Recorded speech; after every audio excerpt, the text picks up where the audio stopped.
Hi everyone, myself Aditya Kashyap welcoming you all to new video of understanding hub. So इस video में हम लोग क्या पढ़ने वाले हैं। हम लोग जो हमारा लाइफ प्रोसेस नाम का जो चैप्टर स्टार्ट किए थे, हम लोग इसी लाइफ प्रोसेस नाम के जो चैप्टर है इसको आगे बढ़ाएंगे और इसका सब चैप्टर जो है रेस्पिरेशन जो सब चैप्टर है, हम लोग इस वीडियो में रेस्पिरेशन को कंप्लीट करने वाले हैं। इस वीडियो में हम लोग रेस्पिरेशन को जीरो से लेकर के पूरी तरीके से ख़त्म कर देंगे और अगले वीडियो में हम लोग ट्रांसपोर्टेशन को पढ़ने वाले हैं। न्यूट्रिशन जो है, न्यूट्रिशन आपके चैनल पर ऑलरेडी कंप्लीट हो चुका है। अगर आप लोग देखना चाहते हो तो या तो आप सीधा हमारे चैनल पर जाकर के प्लेलिस्ट में देख सकते हो, और नहीं तो आपको क्या होगा कि आपका जो पिन कमेंट जो आप चेक करोगे तो पिन कमेंट में आपको न्यूट्रिशन का वीडियो जो है पिन कर दिया गया है, आप लोग वहां से जा करके देख सकते हो। चलो आगे बढ़ते हैं। सो रेस्पिरेशन होता क्या है। रेस्पिरेशन एक ऐसा प्रोसेस होता है जिसमें हम क्या करते हैं, ऑक्सीजन रिच एयर को इनहेल करते हैं और साथ में क्या करते हैं, कार्बन डाइऑक्साइड रिच एयर को एक्सहेल करते हैं। ठीक है, और क्या करते हैं, एनर्जी भी लेते हैं। ऑक्सीजन की हेल्प से हम लोग क्या करते हैं, फूड को तोड़ते हैं और फूड तोड़ करके हम लोग एनर्जी को ऑब्टेन करते हैं। तो रेस्पिरेशन एक प्रोसेस होता है जिसमें हम लोग क्या करते हैं, ऑक्सीजन रिच एयर को लो, ठीक है, और कार्बन डाइऑक्साइड रिच एयर को बाहर करो, और साथ में जो ऑक्सीजन रिच एयर को आप लोग लेते हो तो उसको क्या करो, हमारे जो डाइजेस्टेड फूड होता है उस डाइजेस्टेड फूड को एक सेल तक के पास लेकर के जाओ और डाइजेस्टेड फूड को ऑक्सीजन के हेल्प से तोड़ो और उसके अंदर से एनर्जी को ऑब्टेन करो। तो एनर्जी को ऑब्टेन कर ऑक्सीजन रिच एयर के प्रेजेंस में ऑक्सीजन को ऑब्टेन करने के प्रोसेस को रेस्पिरेशन कहा जाता है। सिंपल, ठीक है। और आ जाओ रेस्पिरेशन के टाइप को देखते हैं। रेस्पिरेशन दो टाइप का होता है, एक है एरोबिक रेस्पिरेशन, दूसरा है एनारोबिक रेस्पिरेशन। डिटेल में पढ़ते हैं। एरोबिक रेस्पिरेशन क्या होता है, हम लोग बचपन से पढ़ते आ रहे हैं। एरोबिक रेस्पिरेशन एक ऐसा रेस्पिरेशन जो ऑक्सीजन के प्रेजेंस में होता है। ऐसा रेस्पिरेशन जो ऑक्सीजन के प्रेजेंस में होता है उसको कहते हैं एरोबिक रेस्पिरेशन, और ऐसा रेस्पिरेशन जो ऑक्सीजन के एब्सेंस में होता है उसको कहते हैं एनारोबिक रेस्पिरेशन। आगे बढ़ते हैं। तो आगे क्या कह रहा है रेस्पिरेशन इन प्लांट्स। देखो आपके एनसीईआरटी का जो बुक है उसमें क्या किया गया है कि आपको मसल सेल ईस्ट ये सब के बारे में आपको क्या दिया है, पहले ही दे दिया गया है। और क्या किया गया है, मतलब respiration in plants, respiration in human beings ये थोड़ा बाद में दिया हुआ है। लेकिन हम लोग क्या करेंगे, ये मेरा तरीका है पढ़ाने का कि पहले रेस्पिरेशन इन प्लांट को पढ़ेंगे और रेस्पिरेशन इन एनिमल को पढ़ेंगे, और फिर एनिमल के बॉडी में जब ऑक्सीजन चला जाएगा, ऑक्सीनेटेड ब्लड चला जाएगा, फिर मसल सेल में या फिर हमारे बॉडी के डिफरेंट सेल में कैसे ऑक्सीजन को तोड़ करके एनर्जी ऑब्टेन किया जाता है ये हम लोग बाद में पढ़ेंगे। आपके एनसीईआरटी में पहले दिया हुआ है, लेकिन मैं क्या करूँगा, छोड़ूंगा नहीं इस टॉपिक को, थोड़ी देर के बाद बताऊँगा। आगे देखते हैं प्लांट में रेस्पिरेशन किस तरीके से होता है, प्लांट में कैसे रेस्पिरेशन होता है, इसको हम लोग अभी देखते हैं। चलिए, कह रहा है कि respiration in plant take place by the diffusion process.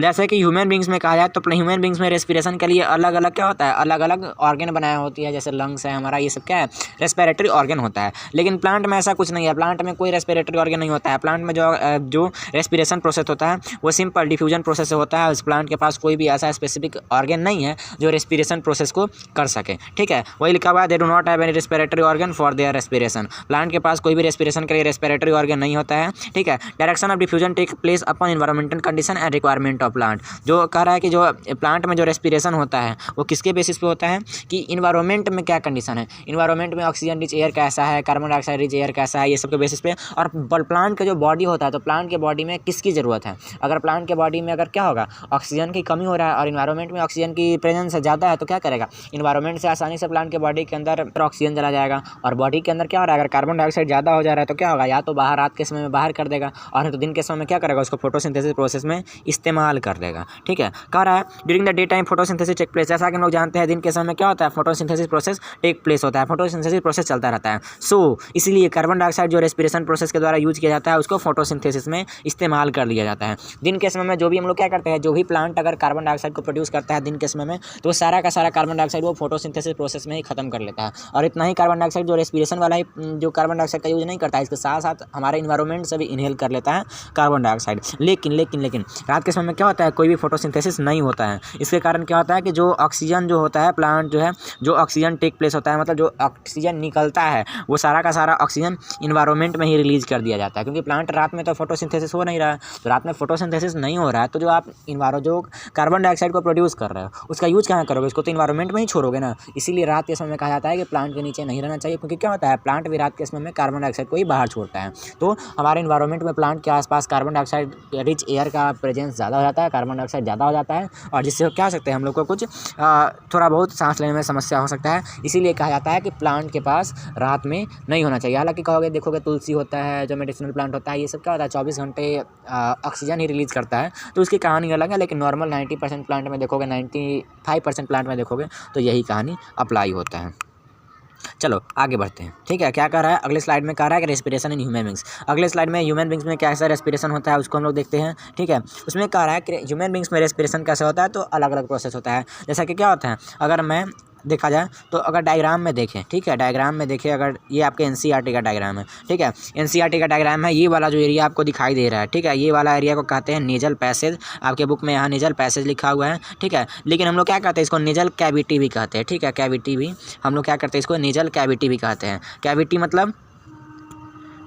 मतलब ठीक है, कैविटी मतलब खाली जगह। ठीक है, नेजल कैविटी मतलब नाक में जो खाली जगह होता है उसको नेजल कैविटी कहते हैं। तो सिंपल सा अगर हम इस डायग्राम में अगर रेस्पिरेशन को समझाएं तो क्या होगा, एयर सबसे पहले नोस्ट्रिल में जाएगा, और नोस्ट्रिल में क्या होता है, छोटे छोटे फाइन हेयर्स होते हैं। फाइन हेयर्स क्या करेंगे, ये एयर को फिल्टर कर देंगे। और साथ साथ क्या होता है कि ये वाला जो एरिया होता है, इसमें म्यूकस ग्लैंड पाया जाता है। म्यूकस ग्लैंड क्या करता है कि एयर में जो भी डस्ट होता है, स्मोक होता है, थोड़ा वो जम्स होता है, सारा के सारे जम्स को पकड़ लेता है। और साथ ही अगर हम लोग क्या कर रहे होते हैं कि अगर ज़्यादा गर्म हवा ले रहे होते हैं तो क्या करता है, म्यूकस उस गर्म हवा को ठंडा करने का काम करता है। फिर जो हवा होगा वो कहाँ जाएगा, म्यूकस से होते हुए, जो नेजल पैसेज से होते हुए फिर जाएगा माउथ कैविटी में। अब ये माउथ कैविटी, ये वाला एरिया है माउथ कैविटी है, और उसके नीचे क्या होता है, फेरिंग्स होता है। फेरिंग्स क्या होता है, कॉमन ओपनिंग होता है। ठीक है, फेरिंग्स एक कॉमन जगह होता है जहाँ पे फूड पाइप और विंड पाइप दोनों आकर के मिलते हैं। उसके बाद नीचे होता है लैरिंग्स। लैरिंग्स क्या होता है, लैरिंग्स एक बॉक्स जैसा होता है। लैरिंग्स कैसा होता है, एक बॉक्स जैसा होता है। लैरिंग्स को हम लोग वॉइस बॉक्स भी बोलते हैं। ये क्या होता है, ये फिर एयर जाएगा लैरिंग्स में, हम लोग इसके बारे में डिटेल से पढ़ने वाले हैं। लैरिंग्स के बाद जाएगा एयर ट्रैकिया में। ट्रैकिया को अगर देखोगे तो ट्रैकिया को हम लोग कहते हैं विंड पाइप, लेकिन साथ साथ क्या होता है इसमें सी सेप्ट ऐसे कार्टिलेज का रिंग पाया जाता है। कार्टिलेज का रिंग क्या करता है कि ये जो है, अगर ये जो विंड पाइप है क्या हो जाएगा, अगर इसको छोड़ देंगे तो कोलैप्स हो जाएगा, ये आपस में जाकर कैसे चिपक जाएगा। ठीक है, ये आपस में जाकर कैसे चिपक जाएगा, तो जो ये जो रिंग, कार्टिलेज का जो रिंग प्रेजेंट होता है, ये इसको चिपकने से बचाता है। फिर ट्रैकिया के अगर नीचे जाएगा तो ट्रैकिया क्या होता है, दो ब्रांचेज में खुल जाता है। ट्रैकिया को अगर नीचे जाओगे तो दो ब्रांचेज में खुल जाता है, जिसको हम लोग बोलते हैं ब्रोंक्यूल्स। ठीक है, जो दो ब्रांचेज में खुल रहा है इसको हम लोग बोलते हैं ब्रोंक्यूल्स। और ब्रोंक्यूल्स कहाँ जाता है, ब्रोंक्यूल जो खुलता है फाइनली, जो उसके नीचे जो ब्रोंक्यूल खुलता है वो एल्वियोलाई में खुलता है। एल्वियोलाई क्या होता है, ये बलून लाई का स्ट्रक्चर होता है। ये बलून लाई का स्ट्रक्चर क्या करता है, सरफेस एरिया प्रोवाइड करता है हमारे गैसियस एक्सचेंज को करने में। आइए स्लाइड में देखते हैं। ठीक है, स्लाइड में देखते हैं रेस्पिरेशन इन ह्यूमन बींग्स में क्या कर रहा है, human beings inhale air through nostrils. Human beings air कहाँ से इनहेल करता है, ह्यूमन बींग्स जो है एयर को इनहेल करता है नोस्ट्रिल से। ठीक है, नाक से इनहेल करता है। After inhalation air comes into nasal cavity, तो इनहेलेशन के बाद एयर कहाँ आता है, नेजल कैविटी में आता है, मतलब नाक का जो खाली जगह होता है वहाँ पे आकर एयर आता है। ठीक है, यहाँ पे जो एयर आया तो क्या होगा, यहाँ जो फाइन हेयर्स होगा, जो छोटा छोटा जो हेयर्स होगा वो क्या करेगा, एयर को फिल्टर कर देगा, मतलब फिल्टर कर देगा, उसके अंदर से जम्स कर देगा, हटा देगा। और इसके साथ साथ क्या होगा कि एयर के में कुछ म्यूकस होता है। ठीक है, म्यूकस क्या करता है, एयर को प्यूरीफाई कर देता है, मतलब एयर को साफ कर देता है। अब जो है हवा कहाँ जाएगा, आगे जाएगा हवा फेरिंग्स में। ठीक है, फेरिंग्स क्या था, फेरिंग्स से कॉमन पैसेज था जहाँ पे माउथ कैविटी और नेजल कैविटी के बीच का एक कॉमन पैसेज था, जहाँ पे क्या होता था कि माउथ कैविटी मतलब जैसे ये हमारा, अगर ये हमारा नोज का कैविटी है, ठीक है, और ये नीचे वाला हमारा माउथ का कैविटी है, तो कहीं ना कहीं ये जा करके तो खुलेगा, तो ये दोनों जहाँ पे खुलता है ये वाला एरिया होता है, इसी को हम लोग कहते हैं लैरिंग्स। ठीक है, सॉरी, इसी को कहते हैं फेरिंग्स। ओके, आगे नाउ एयर पास है तो ट्रैकिया, और उसके नीचे बात कहाँ हवा जाता है, ट्रैकिया में जाता है। ठीक है, देखो ट्रैकिया क्या होता है, trachea at the tip of trachea there are cartilage box like structure called larynx. Trachea का जैसे ऊपर में क्या होता है, अगर ये ट्रैकिया है, ठीक है, अगर कोई ट्रैकिया तो इसके ऊपर क्या एक बॉक्स जैसा स्ट्रक्चर है जिसको हम लोग बोलते हैं लैरिंग्स। ठीक है, trachea is also called wind pipe which contains fine rings of cartilage which prevent air to passage to collapse. ठीक है, ट्रैकिया में क्या होता है, ट्रैकिया में विंड पाइप, ट्रैकिया को विंड पाइप भी कहा जाता है, और ये क्या करता है, इसके अंदर कार्टिलेज का रिंग पाया जाता है। ठीक है, कार्टिलेज का रिंग पाया जाता है, और ये कार्टिलेज का रिंग क्या करता है, एक ट्रैकिया को कोलैप्स होने से, मतलब आपस में चिपक जाने से बचाता है। ठीक है, अब देखो जैसे ही लंग्स में जाना होता है तो ये ट्रैकिया होता है वो दो ट्यूब्स में डिवाइड कर देता है, और दोनों ट्यूब को क्या बोलते हैं हम लोग, ब्रोंकाई बोलते हैं। ठीक है, ट्रैकिया जो होता है वो लंग्स में खुल लेता है, तो दो ट्यूब्स में खुलता है, उसको बोलते हैं ब्रोंकाई। ओके, देखो एयर गया नेजल पैसेज में गया। ठीक है, नेजल पैसेज के बाद क्या गया, एयर सबसे पहले नेजल के पैसेज में गया, नेजल पैसेज के बाद फेरिंग्स में गया। फेरिंग्स क्या था कि दोनों एक कॉमन ओपनिंग था जहाँ पे माउथ कैविटी और नेजल कैविटी खुलता है। ठीक है, उसके नीचे गया एयर गया लैरिंग्स में। लैरिंग्स एक बॉक्स लाइक स्ट्रक्चर था, इसको वॉइस बॉक्स भी बोलते हैं। उसके नीचे गया ट्रैकिया में। ट्रैकिया के बाद कहाँ गया कि ये ब्रोंक्यूल्स में गया, उसके नीचे दो ब्रोंक्यूल्स हैं, दोनों ब्रोंक्यूल्स में जाओगे, एयर जाएगा दो ब्रोंक्यूल्स में, और ब्रोंक्यूल के बाद कहाँ जाएगा, एल्वियोलाई में जाएगा। ठीक है, ब्रोंक्यूल फाइनली कहाँ टर्मिनेट होता है, कहाँ जाकर खत्म होता है, बैलून लाइक स्ट्रक्चर में खत्म होता है, इसको हम लोग एल्वियोलाई कहते हैं। आइए एल्वियोलाई को थोड़ा डिटेल में पढ़ते हैं।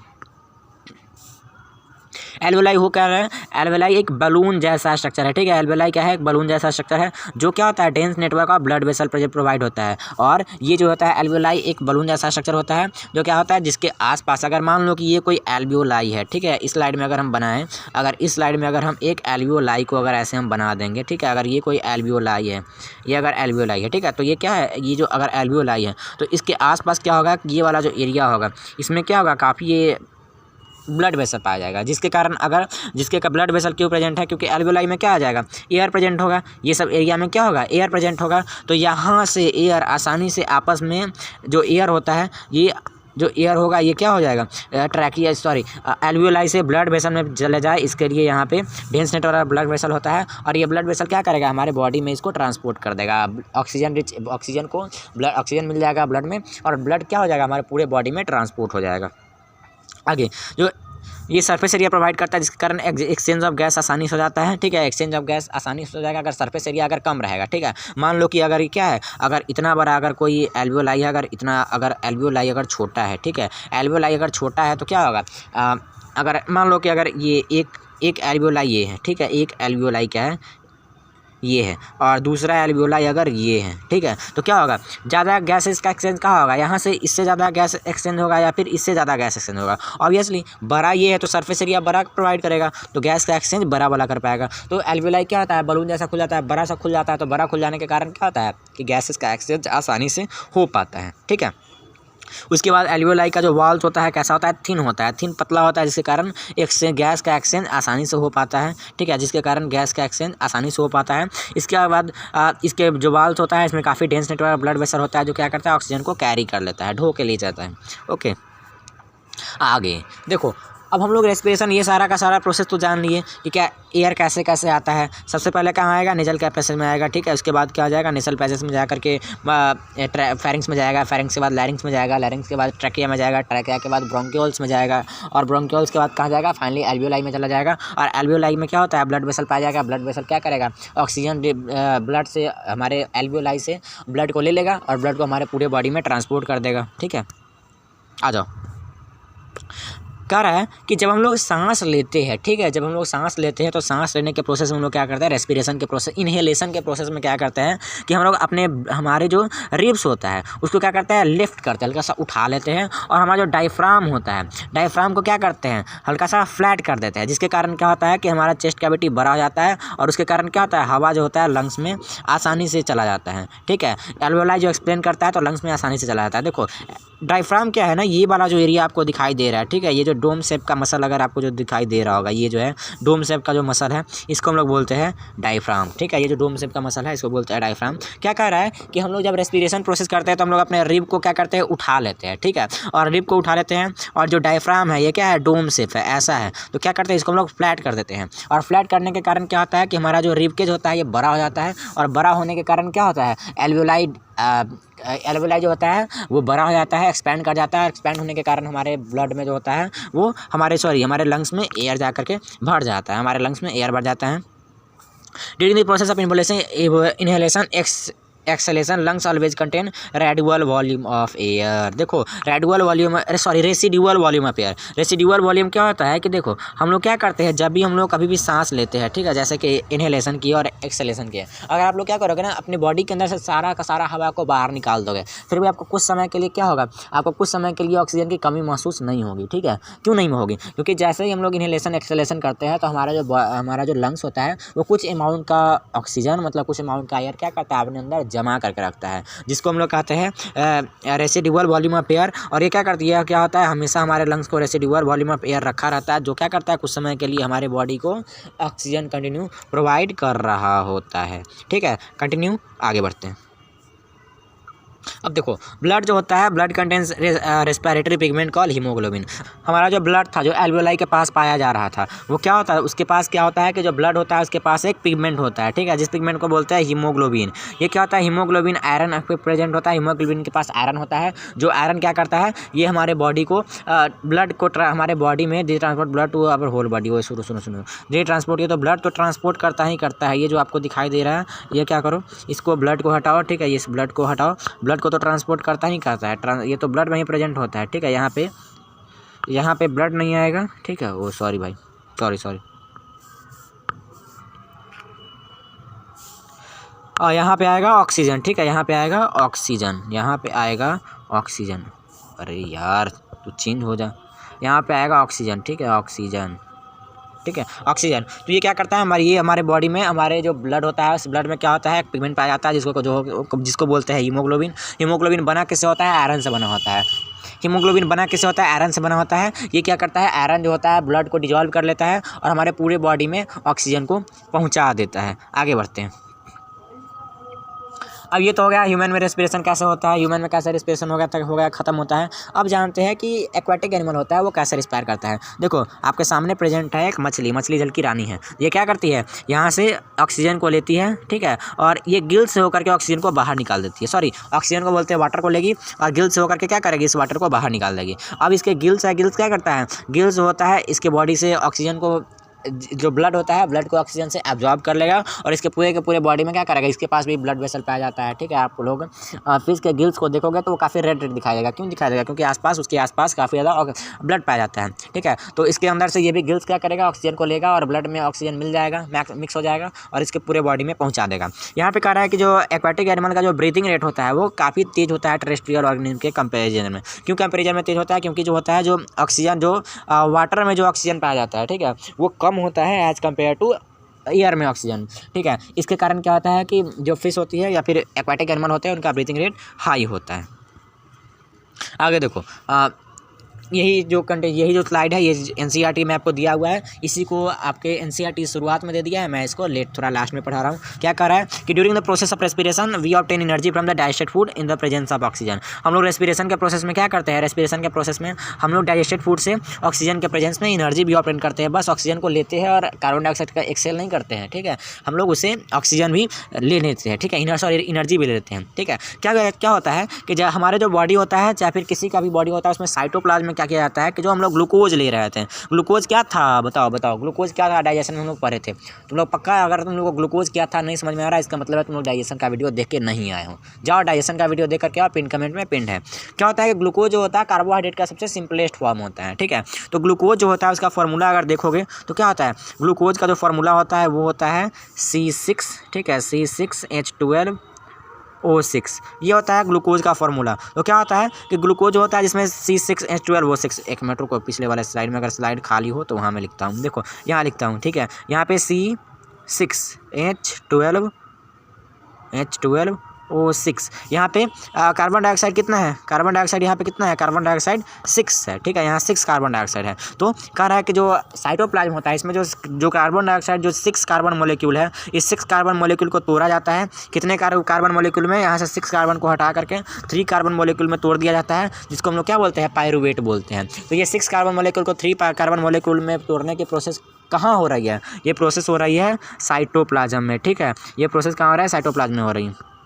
आगे, in the absence of oxygen, oxygen के एब्सेंस में क्या होता है कि पायरूवेट को सीधा इथेनॉल में और कार्बोहाइड्रेट में कार्बन डाइऑक्साइड में चेंज किया जाता है। ऑक्सीजन के एब्सेंस में इस पायरूवेट को क्या किया जाता है, सीधा कार्बन डाइऑक्साइड और इथेनॉल में चेंज कर दिया जाता है और इसी प्रोसेस को हम लोग बोलते हैं फर्मेंटेशन। इसी प्रोसेस को बोलते हैं फर्मेंटेशन। और ये प्रोसेस कहाँ होता है, ईस्ट के अंदर होता है। तो आप लोग देखोगे जो बेकर होता है वो क्या करता है, कार्बन डाइऑक्साइड जो बेकर होता है वो ईस्ट का यूज़ करता है केक बनाने में। क्यों केक बनाने में यूज़ करता है, क्योंकि जो होता है फर्मेंटेशन प्रोसेस में कार्बन डाइऑक्साइड निकलता है और कार्बन डाइऑक्साइड क्या करता है, केक को फ्लफी बना देता है और फ्लफी बना देने के कारण हम लोग को केक काफ़ी अच्छा हो जाता है। तो बेकर जो होता है भाई ईस्ट का यूज़ करता है, लेकिन अगर हम लोग ज़्यादा दिन तक ईस्ट को ऐसे ही केक को छोड़ देते हैं तो क्या होता है, केक से बदबू आने लगती है। क्यों बदबू आने लगती है, क्योंकि वही जो इथेनॉल होता है, इथेनॉल क्या होता है, बदबू देने लगता है। तो इथेनॉल का मात्रा काफ़ी ज़्यादा बढ़ जाएगा तो बदबू आना शुरू हो जाएगा।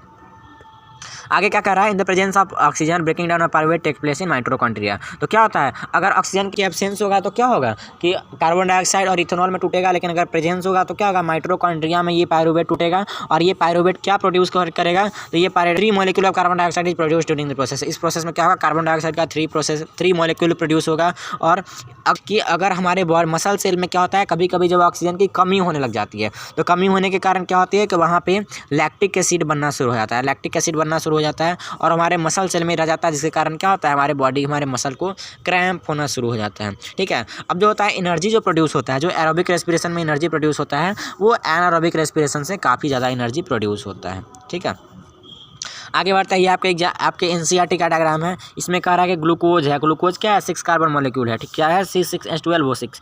ये क्या होता है? ये साइटोप्लाज्म में इसको पायरुवेट में तोड़ा जा रहा है, पायरुवेट में प्लस एनर्जी में तोड़ा जा रहा है, ठीक है। अब ऑक्सीजन की एब्सेंस हो जाएगा, ऑक्सीजन की एब्सेंस होगा कहाँ? ईस्ट में अगर होगा तो ये बनाएगा इथेनॉल प्लस कार्बन डाइऑक्साइड और प्लस क्या बनाएगा? एनर्जी बनाएगा, ठीक है। लेकिन अगर यहीं लैक ऑफ ऑक्सीजन होगा, ऑक्सीजन की कमी हो जाएगा। ऑक्सीजन की अगर पूरी तरीके से एब्सेंस होगा तो ये बनाएगा, ठीक है। लेकिन ऑक्सीजन की अगर कमी होगा तो लैक्टिक एसिड बनाएगा, प्लस में एनर्जी बनाएगा। लेकिन अगर ऑक्सीजन की प्रेजेंस होगा तो कार्बन डाइऑक्साइड बनाएगा, वाटर बनाएगा, प्लस में एनर्जी बनाएगा, ठीक है। हो गया आपका कहानी खत्म। जो रेस्पिरेशन नाम का टॉपिक है इसमें बस इतना ही पढ़ना है, ठीक है। आगे जो ट्रांसपोर्टेशन है, एक्सक्रीशन है, इसका भी वीडियो आप लोगों को बहुत जल्द आपको चैनल पे मिल जाएगा, ठीक है। Till then take care, next video का इंतजार कीजिए। Till then take care, bye bye, thank you so much.